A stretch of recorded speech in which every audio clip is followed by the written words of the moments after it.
பாட்டாளி மக்கள் கட்சியின் இந்த பிரிவுக்கு திமுகவின் சூழ்ச்சியா என்ற தலைப்பில் பொங்கலூர் மணிகண்டன் அரசியல் விமர்சகர் பல்வேறு கருத்துக்களை எடுத்து வைத்தார். அவர் இந்த பாட்டாளி மக்கள் கட்சியின் கௌரவ தலைவராக இருக்கக்கூடிய ஜி.கே. மணி உள்ளிட்டோர் இந்த திமுக கூட்டணியை விரும்புவதால் இத்தகைய ஒரு துணியை அன்புமணி ராமதாஸ் எடுத்திருக்கலாம் என்ற ஒரு கருத்தை அவர் முன்வைத்தார். இது தொடர்பாக நாம் அரசியல் விமர்சகர் அபிரகாம் கோடாங்கி அவர்களிடம் நாம் கேட்கலாம். கோடாங்கி அபிரகாம் சார், இப்போ இந்த தந்தை மகன் பிரச்சனை காரணம் உண்மையிலே திமுகவின் சூழ்ச்சியா? பொங்கலூர் மணிகண்டன் சார் அப்படி தான் சொல்கிறாரு. இது திமுகவின் சூழ்ச்சி தான் இதற்கு காரணமாக இருப்பதற்கான வாய்ப்பு இருக்குது. ஏற்கனவே பாட்டாளி மக்கள் கட்சியை பல முறை அதை பிளவுபட செய்வதற்கு திமுகவின் ஒரு மறைமுக சக்திகள் செயல்பட்டது அப்படின்னு ஒரு கருத்து சொல்கிறார். நீங்கள் இந்த பிரச்சனையை எப்படி பார்க்குறீங்க சார்? உண்மையிலே அன்புமணி ராமதாஸும் டாக்டர் ராமதாஸுக்கும் ஏற்பட்ட பிரச்சனைகளை திமுக அதை சூழ்ச்சி பண்ணி இது உண்மையிலே பண்ணியிருப்பாங்கன்னு நினைக்கிறீங்களா?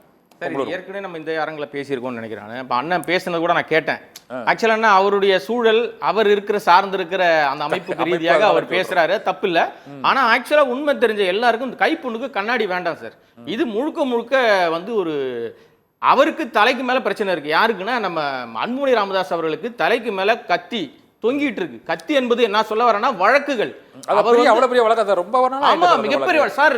இன்னைக்கு அதாவது அவருடைய அமைச்சராக இருந்த மத்திய அமைச்சராக இருந்த காலகட்டத்தில் அவர் கீழே பணியாற்றிய அந்த சுகாதாரத்துறையினுடைய முக்கிய நபருடைய வீட்டில் கிட்டத்தட்ட ஆல்மோஸ்ட் 1700 கோடி ரூபாய்க்கு மேல ரொக்க பணம் கைப்பற்றப்பட்டுச்சு. எத்தனையோ கிலோ தங்கம் கைப்பற்றப்பட்டுச்சு. நிறைய மிஷின்ஸ் வச்சு என்னங்க அண்ணன் இல்லைன்னு சொல்ல சொல்லுங்க, பொங்கலூர் அண்ணன் இல்லைன்னு சொல்ல சொல்லுங்க. இதெல்லாம் அவர் மீது பாஜக வைத்திருக்கிற ஒரு சதியினுடைய காரணம். இப்ப என்னன்னா, நீங்க இங்க வரலன்னா அவருக்கு நேரா வேற ஒரு அறை திறக்கும். கூட்டணிக்கு வந்தார்னா அவரோட சேர்ந்து பாமகவுடைய அந்த வன்னியர் ஓட்டுகளை பெறலாம் என்பது பாஜகவுடைய கணக்கு. அந்த கணக்கின் அடிப்படையில் எல்லா கட்சிகளையும் சிறு கட்சிகளை கபலீகரம் செய்வது பாஜக அப்படின்னு நாம சொல்லல, எல்லாரும் சொல்லுகிற குற்றச்சாட்டு. நீங்க எல்லா மாநிலங்களும் எடுங்க, தமிழ்நாடு விட்டுருங்க சார். எல்லா மாநிலங்களிலும் பின்னாடி பின்வாசல் வழியாக புறவாசல் வழியாக இந்த ஊழல் வழக்கு அப்போ அவர் அமைச்சராக இருக்கும்போது ஏற்பட்ட கிட்டத்தட்ட பல ஆண்டுகள் ஆயிட்டு சார். 2006 கிட்டத்தட்ட 15 ஆண்டுகள் போல. 15 ஆண்டுகளாக ஆட்சியில் யார் இருக்காங்க சார்? இருக்காங்க 10 ஆண்டு பாஜக தானே. பாஜகவுடைய கட்டுப்பாட்டுல அன்புமணி என்னைக்கோ போயிட்டாரு சார் அவரு. அதனால நீங்க அது என்னன்னா கழுதை தேடி கூட்டணிக்கு அந்த 2024 கூட்டணி ஏற்படுறதுக்கு காரணம் அந்த டாக்டர் ராமதாஸ் முதல்ல ஏற்படுறது காரணமும் இந்த அவர் கூட்டணி தான் மெயினா சொல்லிட்டாரு. டாக்டர் ராமதாஸே சொல்லிட்டாரு. இது இந்த வழக்கு தான் பயப்படுறாங்க. ஆமா சார், வெளிப்படையான விஷயம். நீங்க கூட்டணிக்கு வரலன்னா நான் ஜெயிலுக்கு தான் போகணும், நான் ஜெயிலுக்கு போறதா நீங்க விரும்புறீங்களா அப்படின்னு அப்பாட்ட கேட்கிற ஒரு கேள்வி இருக்குல்ல சார். பாதி விஷயத்தை ராமதாஸ் உடைக்கல, மீதியெல்லாம் உடைச்சிட்டாரு. நீங்க இதுல எங்க திமுக, நான் திமுக ஆதரவாளர் இல்ல, வெளிப்படையா டிஸ்க்ளைமர் போட்டுங்க. நான் ஒரு பத்திரிகையாளரா சொல்றேன். என்ன தெளிவான விஷயம்னா அதுக்கு தான் முதலே சொன்னேன், கைப்புண்ணுக்கு கண்ணாடி வேணான்னு. இதுல எங்க திமுக வந்துச்சுன்னு தெரியல எனக்கு.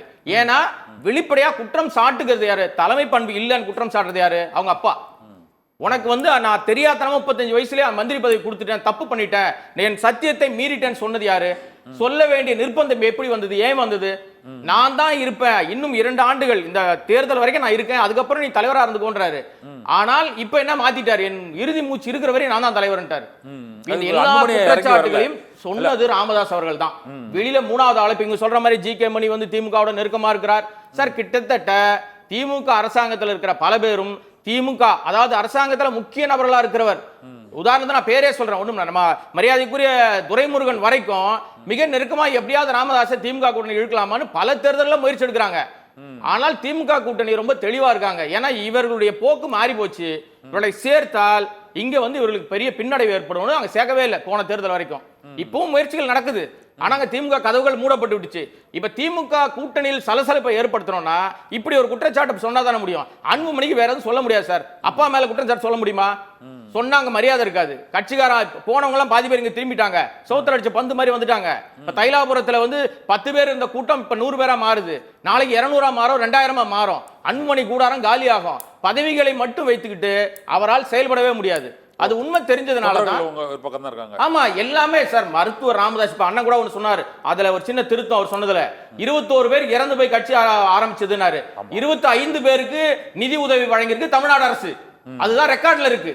21 பேர் அங்கே ஸ்பாட்ல இருந்தாங்க, மருத்துவமனையில் இருந்தது.